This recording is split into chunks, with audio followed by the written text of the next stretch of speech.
ପିଲାମାନେ ଜୟ ଜଗନ୍ନାଥ। ସମସ୍ତେ ଘରୁ ଖାଇକି ଆସିଛ?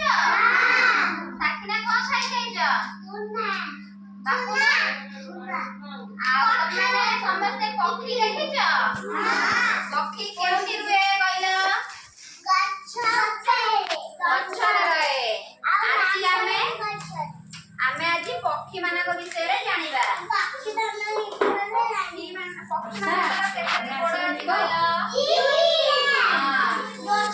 କହିଲ? ଏଇଟା କେଉଁ ପକ୍ଷୀର ନାଁ? ଏଇଟା କଣ ସାକିନା? ପାରାର ରଙ୍ଗ କେମିତିକା କହିଲ? ପାରାର ରଙ୍ଗ କେମିତିକା ସଦା? ନୀଳ କଲର। ତାହେଲେ ପାରାର ଗୋଡ଼ କେତୋଟି ଅଛି ଦେଖିଲ? ପାରା କେମିତି ବୋବାଏ କହିଲ?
ହଳଦିଆ।